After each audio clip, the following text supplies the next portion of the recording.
welcome to the cellar. And I have a distinct impression that this one's going to be considerably longer than the last one.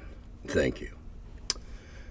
First off, thank you for your unwavering dedication to making these videos and answering viewer questions. A great inspiration and always something new to learn. Bravo. Yeah, Jesus, 7.5, 8 years now I've been doing this. Wow. Long time. Long time. This is 344, and it's probably another 20 I did before that, before I started numbering them. Yeah. Well, you know, what the hell else am I going to do on Thursday night? But I tape Swamp People and Serpent Invasion, and I watch one of those after I've downloaded the questions while I'm subconsciously going over it, and that's what I do on Thursday night. I love your explanation of hit points, also known as didn't get killed points. None of my players have ever challenged the definition. It's fun when you can say with a straight face that, well, your guy fought like a hero until he just couldn't pull through. Much love from the foothills of the realm of bourbon. Okay, no criticism intended. I never had a good experience playing when I was drinking. I'm not a drinker, but on occasions, like at a con or wherever, where I maybe had one cocktail too many. At least, in my opinion, because it fuzzed my head and whatever. But, yeah, it is fun to be able to say something like that. Who is your favorite co-worker at TSR and why? And only one answer, Tramp. Dave Trampier and I hit it off right from the get-go. We had a similar strange outlook on life. We liked each other from that first meeting underneath the tree outside of the Parkside campus where we were doing Gen Con that year. He was often at my house on the weekends, 2, 3 Saturday. My wife had an off-on schedule, you know, off one weekend on the X. Well, he was always there on the off weekends. My daughter, who was, you know, extremely small, just knew him as that big tall guy with the red hair and the funny hat.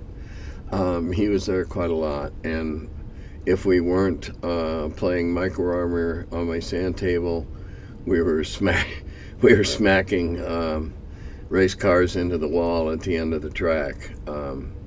Not on purpose, of course.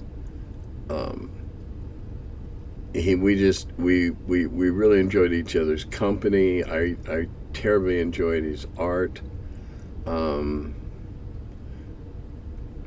We liked a whole lot of the same music because my stereo was downstairs in my office, which was next to the game room or the sand table room, because we had a monstrous basement in that house, or so it seemed. And I didn't have a pool table and a pinball machine and a dartboard in there. We just really enjoyed each other's company and liked playing games with and against each other. Your discussion of the dwarven pony trend and how it was extrapolated from historical mining ponies has brought to mind what I now appreciate about the original cadre of TSR writers and designers, as well as the original crop of players. They were history buffs and war gamers whose main inspirations were history and mythology as opposed to contemporary pop culture. This stands in stark contrast to the creation of modern editions of D&D. Since 3rd edition, D&D has been rather incestuous, often drawing inspiration from novels, movies, and other games that were themselves inspired by D&D. That's why modern D&D often feels more like tired fan fiction or bad anime rather than the mythology that pings the Jungian psyche. Ping. Nice phrase. that D&D's writers, and even the average D&D player, brought something of themselves and their outside interests into the game is what kept the game alive, fresh, and immersive. It's this that made D&D great originally, and it's this that fuels the creativity of the old school Renaissance movement today.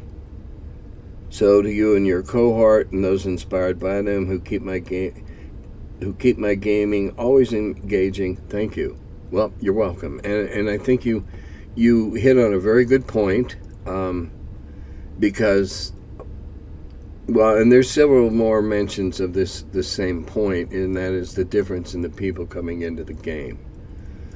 We were willing refugees from board games and miniatures games, and who found this new way to express our interest and solve games. In my opinion, one of the basic things that any game boils down to is a logic thing, and that's why stuff like tic-tac-toe is boring. But problem solving, or Monopoly, can be a problem solver just as well as any other game, depending on the circumstances. And that's why we play. It gives us challenges and makes sparks fly across the surface of our brains. We came with richer backgrounds in hand. Absolutely. Those of us who had read any of Appendix N came with that nestled back there in the back of our heads, waiting to be exploited.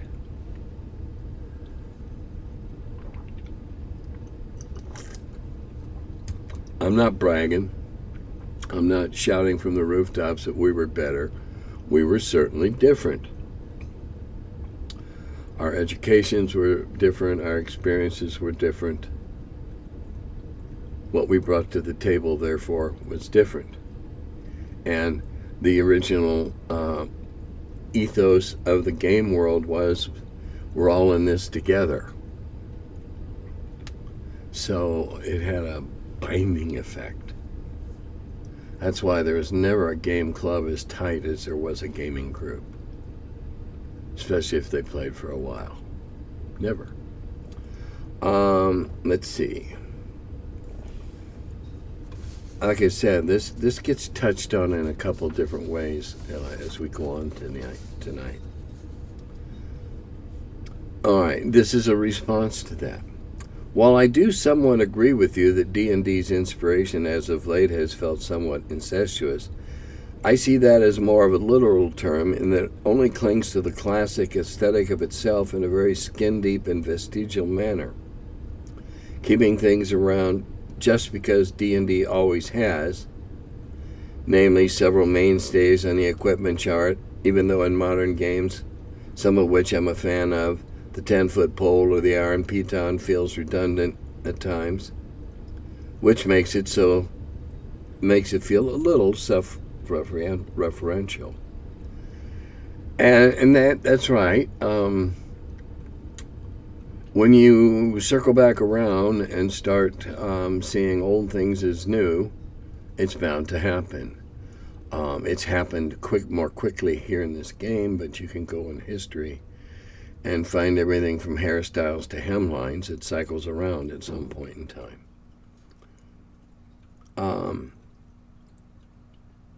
I think that saying old school D&D was more so based on history and myth than pop culture and was better for it is a little dishonest. Clerics have turned undead because of old vampire movies. Some of early D&D's largest inspirations are cheap pulp fantasy novels like Conan, bite your tongue, cheap novel. Cheaply produced, perhaps. Or the dark and moody stories of Elric and the works of Garfrox, some of which even appeared in Dragon magazine. I still love Neil of the Far Travels. Yeah, that was one of the greatest thrills once I got to print Fritz Lieber. Harry Fisher and Gardner Fox and L. Scrag de Camp. Whew. Wow. Made my little fanboy's eyes light up. And of course, several monsters were based on cheap bootleg dinosaur toys. But D&D was made by nerds who based it on things they liked or pressured to include, as is the case of some Lord of the Rings elements, if I understand correctly. And modern games are just the same in that regard. It's just that what's popular has changed. On that note, though, to add another point of discussion. All right, well, we'll go back, stop. We'll go back to the last note.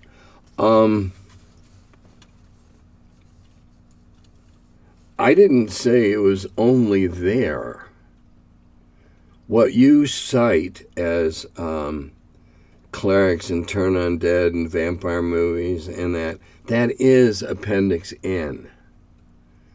Appendix N is a nebulous net of facts and storylines and information that all formed out of those novels listed there and stuck in various people's heads and various parts of their heads, various parts of the book stuck in various parts of their heads. That was the cloud then. The cloud now is not what the cloud was then. The cloud then was the shared and common knowledge that we had. Yes, us nerds and geeks. Even some of whom were married and have children.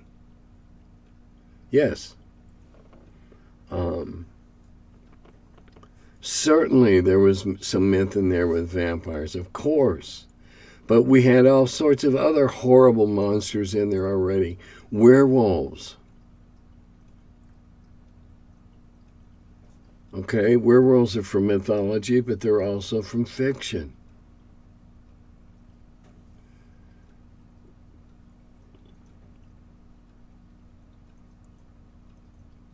They weren't bootleg dinosaur toys. They were actually models of monsters that had been in various Japanese monster programs on their TV or in their movies, we found out much later. And I've seen a couple myself. I saw what became the Bulette. Just by accident. Somebody sent me a clip. They weren't bootleg that I know of. They were clearly advertised in Japanese, but none of us read Japanese. Just, somebody's put dinosaurs or something like that on it in English. These were Hong Kong specials. Licensing? All right. Add another point of discussion for Mr. Cass. Do you have a favorite book or movie that inspired D&D, whether from Appendix N itself or something that inspires your games in particular? Well, the games I play today, for the most part, are very nonconformist and unconventional. I've played with the guys and gals in Singapore. I'm sorry, ladies and gentlemen of Singapore 10 times now.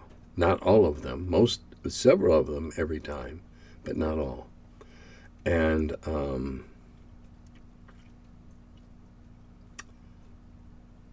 I guess, yes, we did. It galled Gary to have to recognize elves and dwarves by the Tolkien mold and not the way they were in fairy tales and mythology. And ants and halflings, yeah. But again, something you can swallow hard for something. You really don't want to do it, but by the same token, it's going to be popular. It's going to go over well with who you want to buy your book. So you bow to popular demand. Give the people what they want. It's not like it's bread and circuses. Oh, okay, I didn't know what that was. This is my consultant when I'm stuck on a plot line. I don't know if you can see him. Let's see, where was I? Favorite book, the one that turned me from a sci-fi reader, Heinlein and some of the Asimov and some of the greats of the 50s and 60s, into a fantasy fan, was the very first. Someone, when I was in the Navy, stationed down in Memphis at school, someone gave me 2 books when they left. That was kind of a Navy practice, at least in school, is if you just passed on paperbacks you had acquired to anybody who wanted them, plus you didn't have to pack them in your sea bag. And he gave me a copy of the first in published order, Conan anthology, the one where he's fighting the snake around the pillar and there's chains, as I recall, and a copy of The Hobbit. And reading Conan, because I looked at The Hobbit and go, dragons, and actually I don't remember how much of an intro there was. It was the bootleg editions from the head shops in the 60s. No, actually, The Hobbit wasn't. The trilogies that I bought were. Anyway, I read the Conan, and then I read The Hobbit all in one weekend. I was on sick leave in the barracks, and had saved up a whole bunch of turpentine hydrate and was so about halfway out of my head, seeing dragons on the wall and reading about them.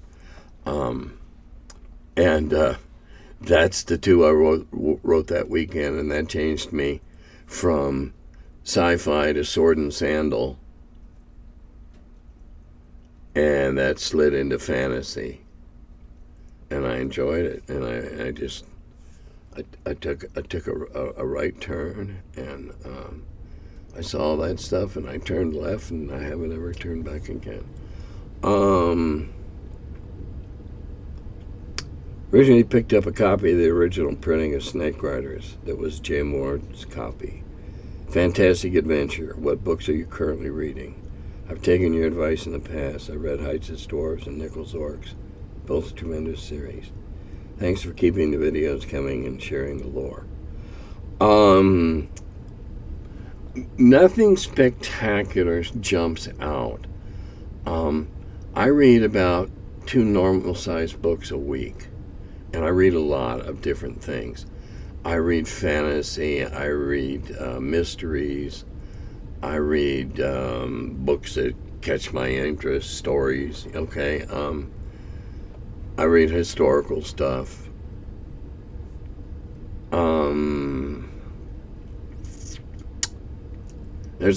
Ask me again in 3 or 4 months, because there's a couple of beginnings of series that when I see the next book out, I'll be able to give a much better answer. First books are good, but let's see if they can pull it in the promised follow-up books, because the first book always leaves you hanging horribly. Jim Ward's copy. Wow. Did I sign it to him, I wonder? Because sometimes we did that for each other. And sometimes we lost those and went and got another one.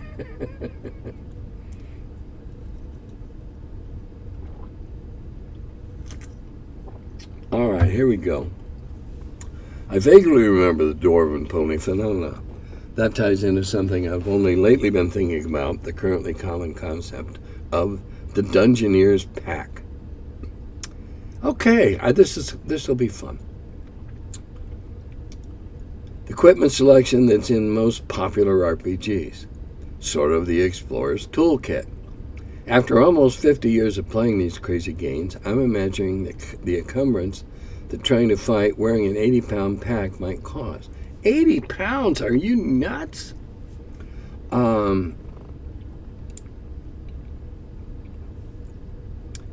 Same for Scout Rogue trying to sneak around.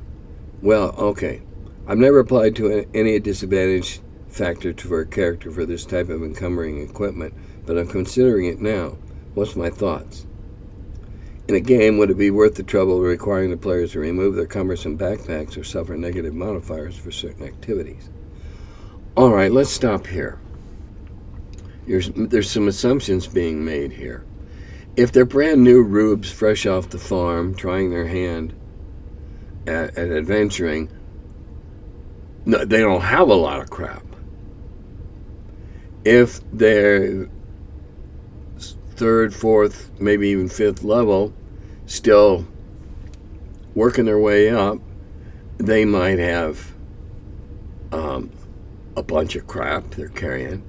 But I'm guessing that a good fifth, sixth, seventh level, and when I use levels, I'm talking about OD&D, my basis for all comparisons. Add one for AD&D. They would have learned how to slim that down, particularly in a campaign that kept track of encumbrance. Slim that down to the bare necessities. All right? You don't go around carrying 14 pounds of pitons. Maybe you carry one, because it can be handy for doing other things. A piton can. It's nice, decent metal. Rope, you keep trading out rope every time you find something lighter and thinner and or stronger than what you have, you're going to upgrade. It's natural. You're going to look for better stuff. So I would think that with what I call iron rations, which are something like pemmican, highly nutritious, somewhat disgusting, or some sort of dried sausage-like thing, might be tastier, but then it would be smellier. If you're into that, and paying attention to those kinds of things like odors wafting about. I would figure that an accomplished adventurer could get his possibles bag down to about 18 or 20 pounds. Have what he needs: a torch or a lantern. And usually I would allow them to find lanterns or purchase lanterns, bullseye lanterns particularly. And so I really don't look at that with any more of a critical eye than I do the weight of the armor. Do you, as a meticulous DM, give the weight of the chain or the plate? There's been a lot of writing lately about the silliness of knights wearing more plate than they could stand up in if they got knocked over. It's just part of being what you are, wearing that. If you can become accustomed to it. That's why I don't make it an encumbrance. It's your standard kit. Up to about 20 pounds, I'll allow that to be a standard kit, because everything can be put in a padded belt arrangement or a series of pouches around the waist.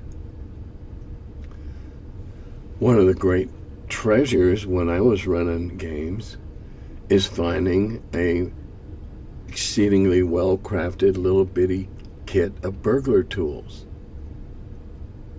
The smaller the better, the less encumbrance as well.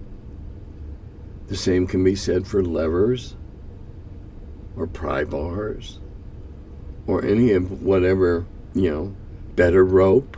Doesn't have to be magical, doesn't have to be elven. It can be expensive.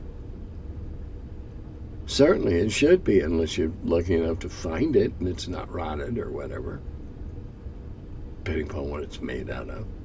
If it's,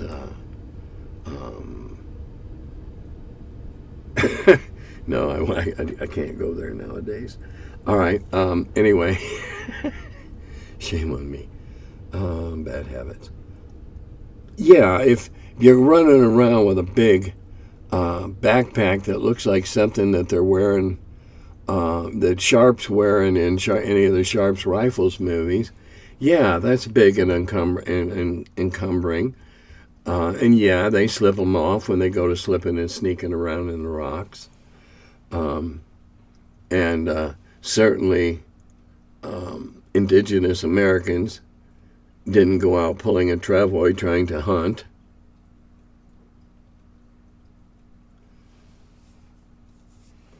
So if they were loading that pack that is loose and only has maybe 20 pounds of stuff in the bottom, but it's a nice supple leather bag.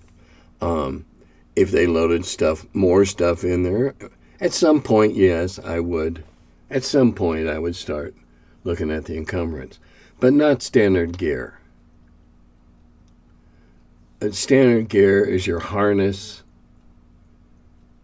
whether it's crisscrossy straps and belts, or your wizard robe, or your clerical gear, whatever is your kit in a sports uniform sense. What is your kit?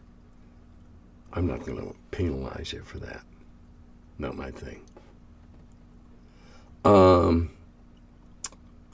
I guess it's similar to the shape change or weird creature mechanic so common, where the player's clothing and equipment is somehow absorbed into the animal form.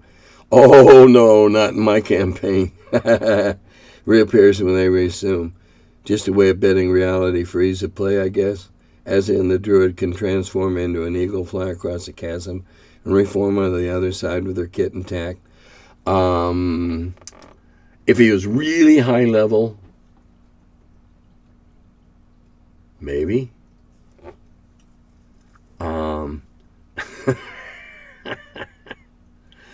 I had a player in Carbondale who I foolishly allowed to find something that allowed him to polymorph himself, and he continually ruined everything he had every time he did it.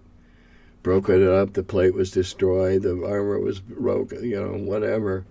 And he eventually became dragon spam. He went into a 10 by 10 room and panicked and morphed, and a lot of right angles after that. So no, I wouldn't do that way.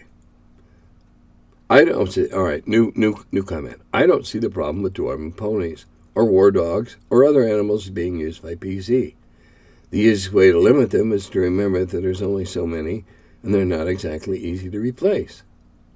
Yes, and the other way to limit them is to have them get eaten and run off. One of the funniest, and once again, I go to the Great Jelly Blackburn and Knights of the Dinner Table, and they have a thing called pack apes, where they hire these semi-intelligent apes to carry stuff for them. And occasionally the pack ape runs off with all her stuff. That's fine. The dog could be eaten by a bigger dog or a wolf. I'm not saying aggressively do this, but that's another way to level this. Natural predation, natural select. It should be tough to be able to hold on to an animal after your first very violent, monstrous encounter. A pony's going to lose its mind and bolt. A dog's either going to go crazy and attack it and get squashed like a bug, or it's going to go and bolt. I don't have a problem with having them. Keeping them is another matter. And no, they're certainly not easy to replace. Thanks for keeping this channel going. I look forward to watching every Saturday morning with my cup of coffee. You're welcome. Sip, sip, enjoy that coffee. I just recently decided to take a break from AD&D after playing in a campaign with an online group of friends for several years. Not due to anything specific, but maybe just kind of tired of the game and feeling a little burned out. I still love the game and want to come back sometime, but just taking a break. I know lots and lots and lots of avid players that have done that. 3 weeks, 3 months, 6 months, a year, and gone back into it refreshed and revitalized. Nothing wrong with that. When we play with a group of the same people all the time, we develop great friendships and we develop great quirk notices. We notice quirks. The same would happen in a face-to-face, just quicker. And after a while, it is an effort. That's why DMs take a break, or get somebody to spell them, or whisk them all to somewhere else and let somebody else run an adventure while they recharge their batteries. Natural process.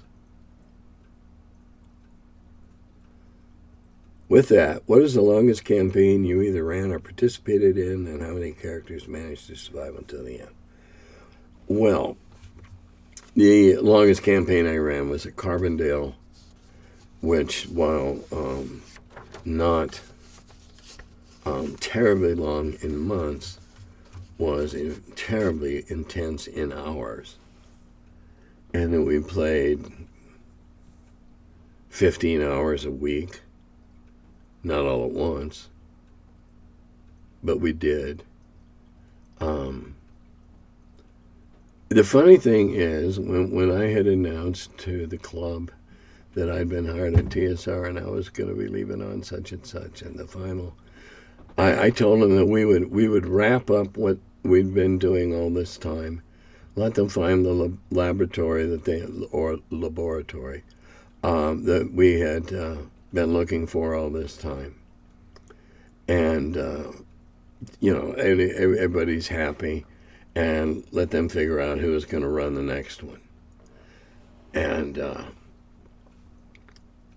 which they did, obviously.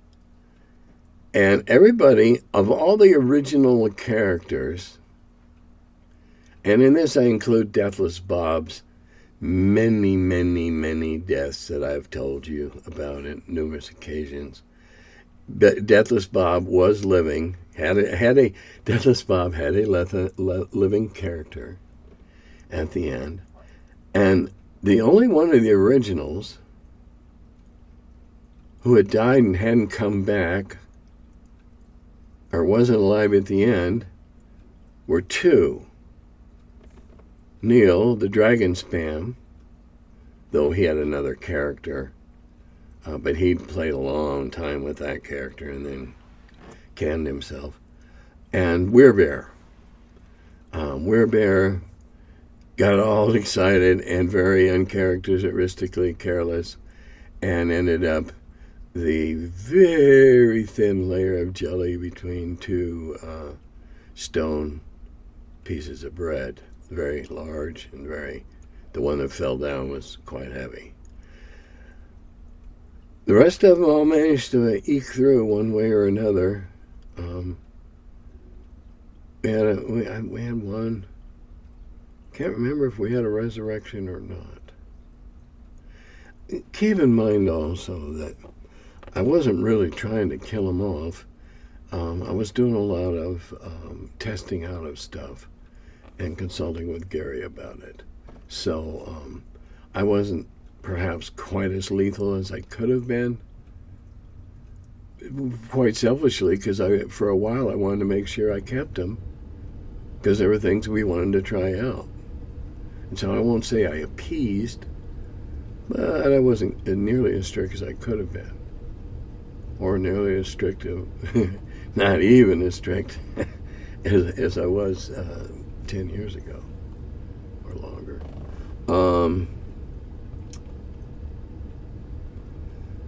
Let's see. Have you ever played multi-user dungeon games? Nope. I played one of those text-based games a few years ago, but left it behind. But once again, I'm intrigued by text-based role-playing games. I've really not found the nibble to get involved or look at that. I was thinking of play-by-post games at some point as well. I remember, back before all this electronic hoodoo, I remember people that played board games by play-by-mail. A lot of diplomacy games got played by mail. A lot of diplomacy was played by mail. And those are the most... I can't imagine playing an excruciatingly long game like that again. Because we were mailing postcards back and forth. And it was, unless you were way across the country from each other or up in Alaska, it was 3 days there, a day or two to get a reply and counter move, all written out, and 3 days back to you. So it's like once a week.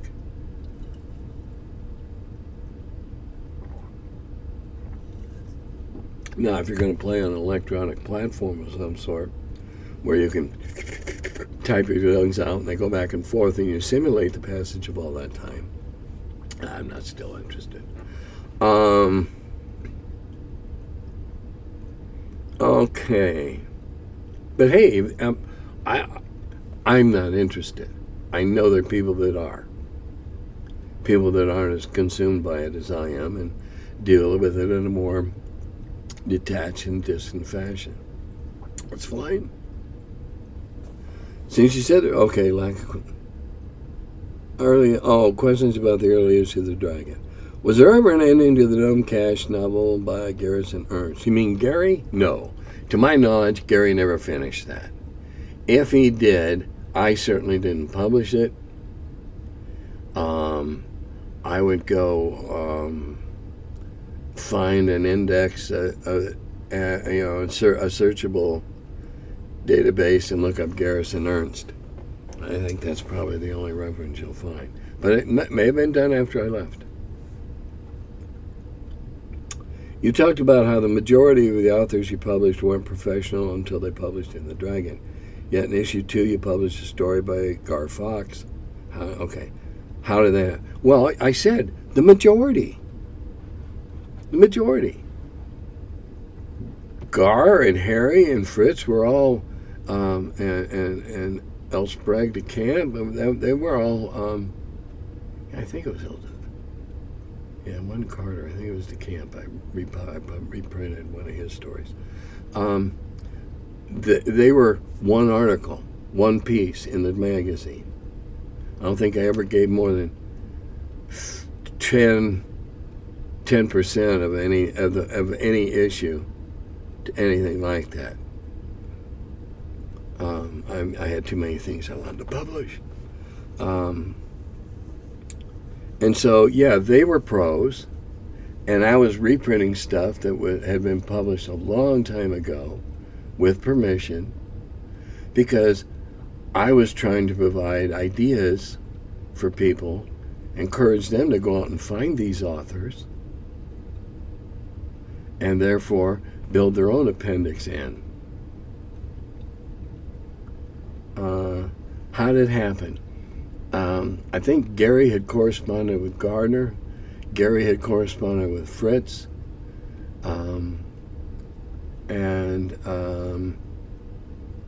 I think Fritz or Gardner hooked it up for me with DeCamp in a little circle there. And I was just tickled. I didn't care it had been published 20 years ago. Nobody read my magazine had ever read it, I'm sure, because they were published in the pulps.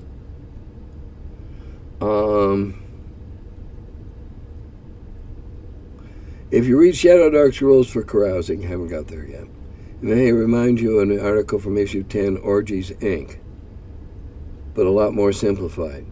Did anybody object to that article and the accompanying artwork? Or was it the freewheeling 70s and nobody cared? Yeah. I never got a complaint.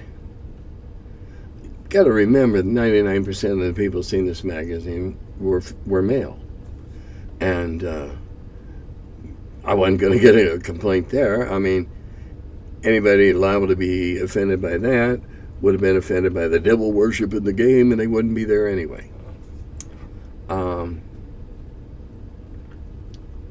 Never heard anything. Yeah, it was, 76, 77. Oh, number 10. That would have been late 77, I think. We were having fun. It was a period of time that, believe it or not, some people needed rules for everything.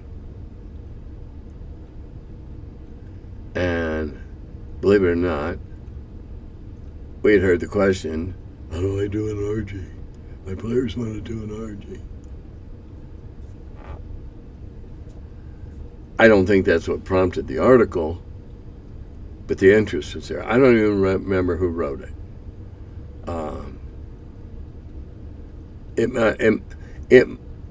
If you look, it might have been a preview out of something that was coming out in advance. Very well might have been. We were teasing things. I was teasing things out there to see what kind of response I garnered. Having been through the bad economic times of the 70s, how does that compare to today?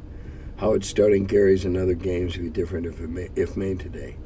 Wouldn't happen today. None of the small publishers, to speak of, maybe 3 would be moderately successful enough. In those days, there wasn't just 2, or is it now 3 distributors.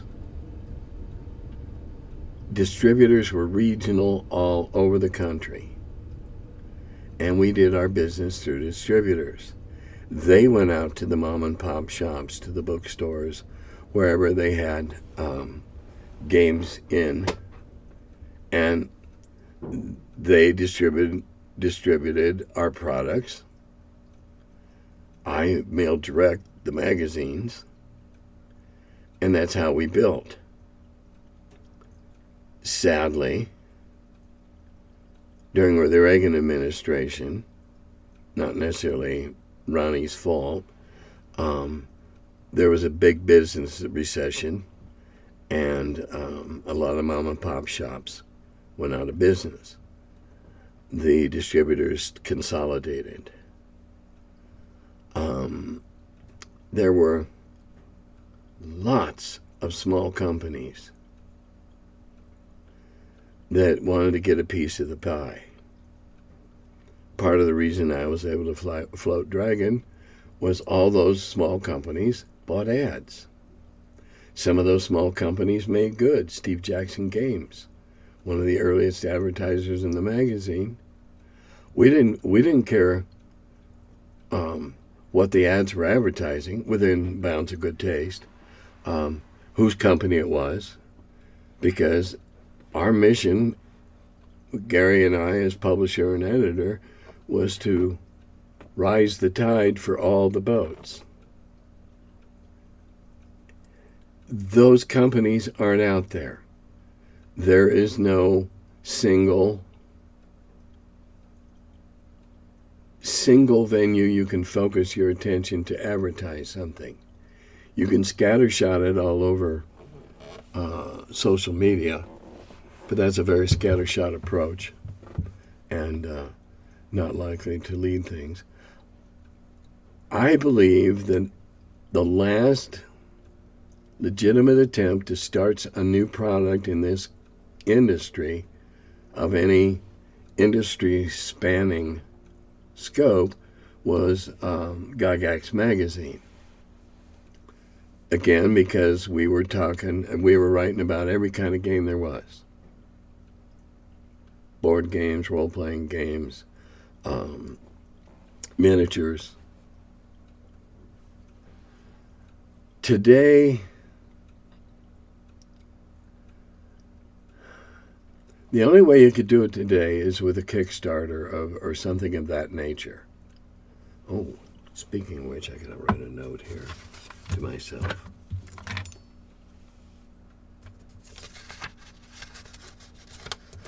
Pardon me. I'll just hum.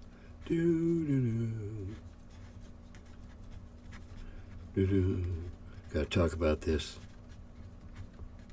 later. I didn't want to forget about it, and I had forgotten about it to put it on my list of things to do. So, where was I?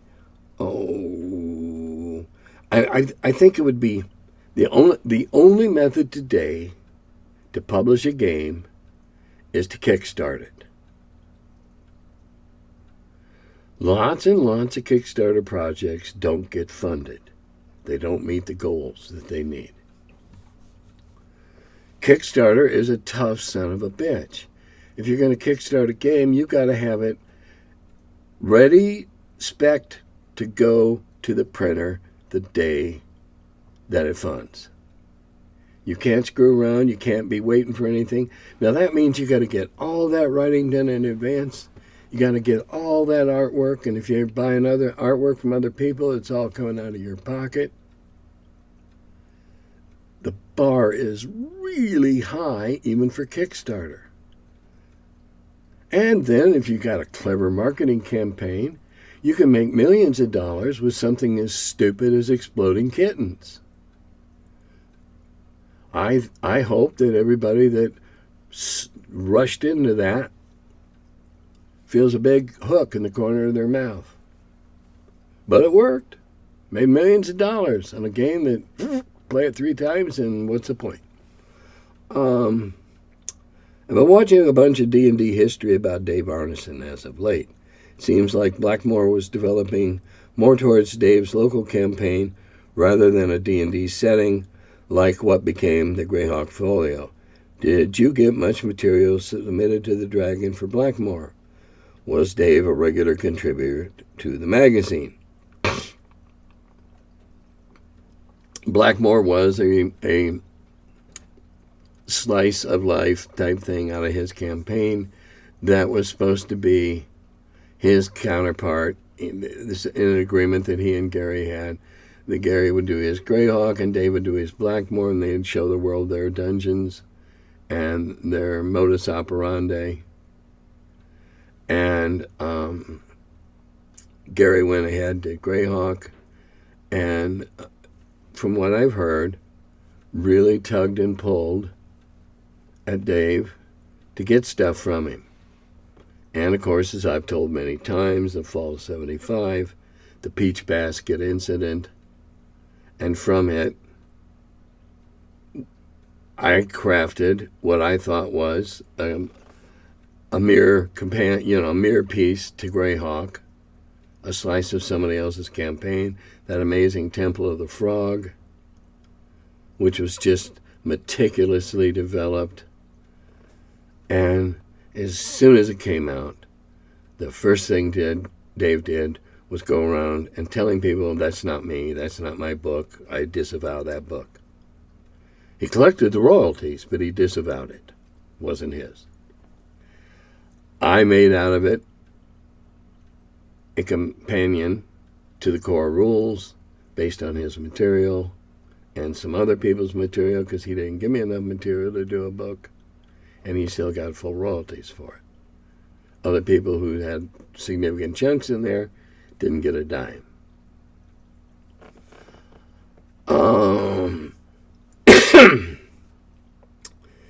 Did I get much material submitted to the Dragon for Blackmore? Not a single piece that I can ever recall. Not one. I think Dave told his friends up in Minneapolis, don't. And out of loyalty, they didn't. Was Dave a regular contributor to the magazine? Not once, ever. Though I solicited him to do it several times, the only contribution he ever made to the magazine was coming in after the weekend that it had come out, because we usually got deliveries on Thursday or Friday, and counting all the typos that he had found and giving me a total. That was his complete and total contribution to Dragon magazine. He was repeatedly asked. Even when I knew that I'd have to rewrite whatever he turned in, he was repeatedly asked.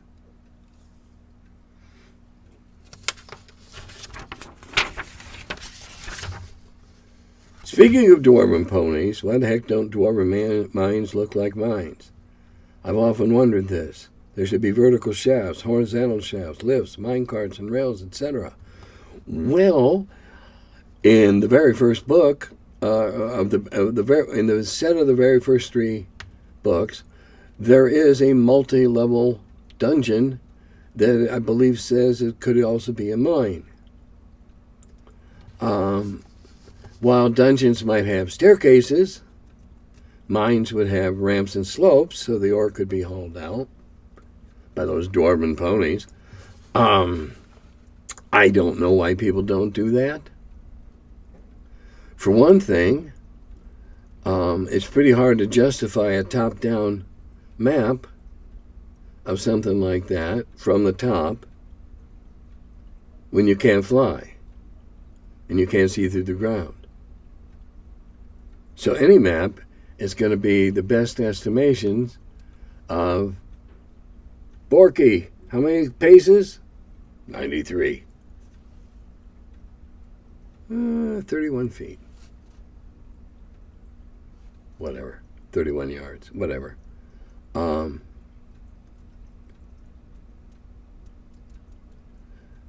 Okay. I don't love mega dungeons anyway.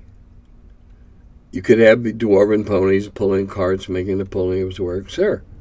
If it's an active mine.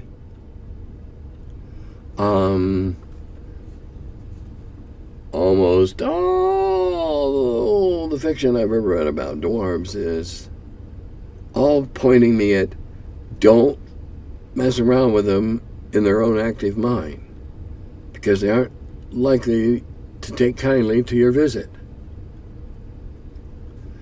If an abandoned mine,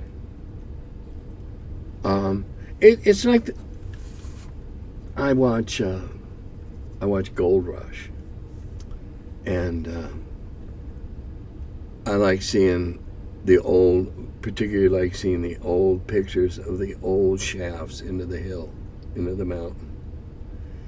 And the guys that were there to get rich quick went straight into the mountain. The hard rock miners, not the placer miners, but the hard rock miners, they went down and laterally and down, following the vein. Yep, dwarven mines should be like hard rock miners following the vein. And not all crisp and right angled, but let's see, where am I? Oh yeah, I'm backwards. All right, going down gently, sloping and branch tunnels and that. But there should be a main corridor that slopes down. It's the central core of the mine. If that's what you want to play in, fine, do it. Seems like people are not reading as much these days. It's becoming harder to find people who read for pleasure or have the attention span to read more than a page of material at a time. You think that's bad? You should see the standards for textbooks. Oh, we don't even, they aren't even challenged in textbooks. It's a struggle to get anyone to pay attention to anything, and if text is involved, the deal is off. Has it always been this bad? Absolutely not. And nowadays, when I sit down with a new group of players at a con table, I'm sure that part of the respect I get is just because, oh Jesus, he still moves. But I don't get a lot of that. And if I do have two chatty Cathys going on over here, and I use that only because it was a dolly, not a sexist reference, I will stop talking and wait until they realize that I have, and turn around and I'll ask them very kindly, are they here to play the game, or are they here to catch up on the latest whatever? And that generally does it. I expect respect at my table just as I expect to give respect to to my players.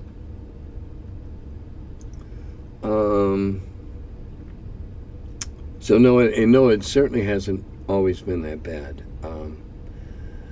Reading is down. It's a generational thing. 6 or 7 out of the people I see at the library whenever I go are all adults, and half of them are older adults.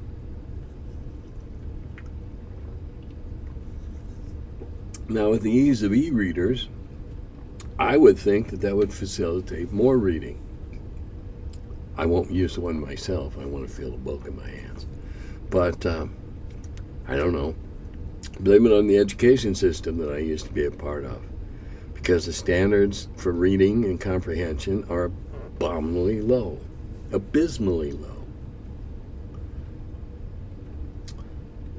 I blame in the response to that, I blame this for the phenomenon of almost every younger player claiming they can't imagine well enough to play theater of the mind. Too many video games, etc., and not enough reading books. Absolutely.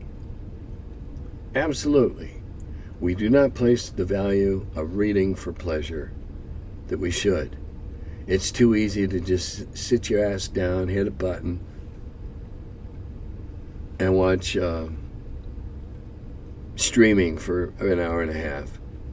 It's a little effort to sit there and hold the book and actually turn the pages every so often. And in response to that, amen, we need to read more adventure stories with our children and grandchildren, especially when they are little. Yes, you should.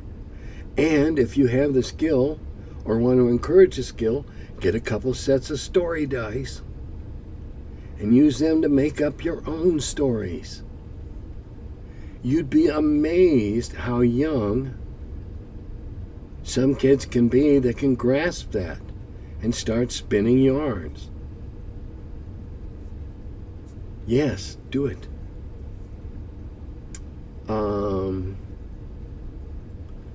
Now, there's a comment at the end that I don't understand at all. Quote, "Oh my God, so you mean you are against people being able to speak freely and exchange ideas? Question mark." End quote. I have no idea what you are referring to.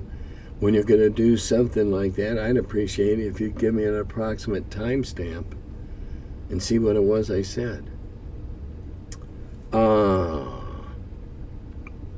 Now, I read something today. I've found for a few days. It seems that the content creators of D&D will soon be out of work, marginalized, pushed to the side. Now, I looked at a list of who's supposedly a content creator, and I've always felt that the half-baked, third-rate actors who do the two things online were just that.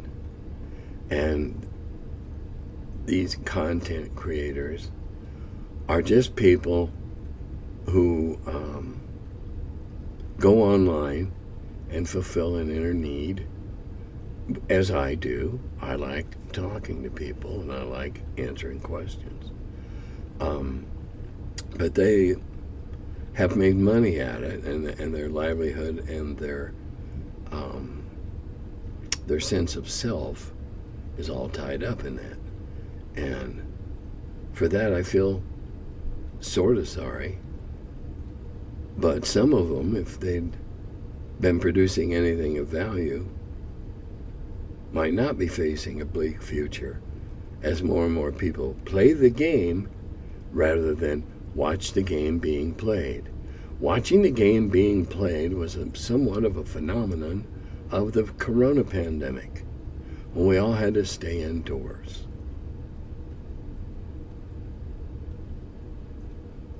I look for a tear to shed, a tear to shed, and my tear locker was empty.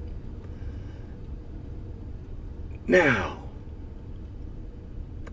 I've decided for my Patreon sponsors on a new series. I found out how easy this is.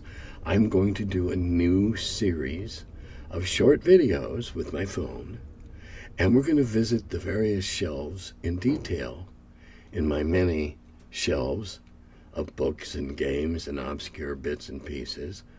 And I will just do a stack of shelves. And we'll talk about the games there, and then I'll comment on the games and what I liked or disliked about them, or if I don't know, it's still sitting there and I haven't played yet. And yeah, I think I'm going to start doing it, and I think I'll do it after I come back from visiting my son at the end of the month. So the Patreon subscribers can look forward to that. And if you aren't a Patreon subscriber, give me a break. I want to buy another cheap souvenir in Florida.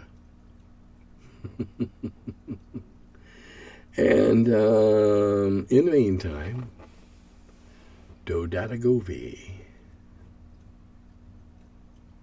That means goodbye to a group of males in the Cherokee language.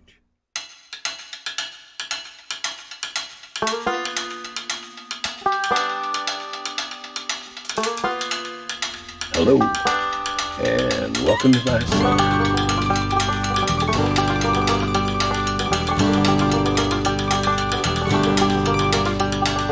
He's the curmudgeon who wrote about the dungeons. Now he's the feller, live from the cellar.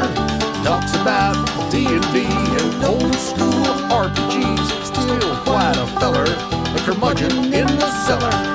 Last man around when them rates went down. Called it Gary in that Lake Geneva town. Hey Gary, it's an awful mess. Let me edit, we'll have success. D&D and Dragon Magazine. He's the curmudgeon who wrote about the dungeons. Now he's the feller, live from the cellar.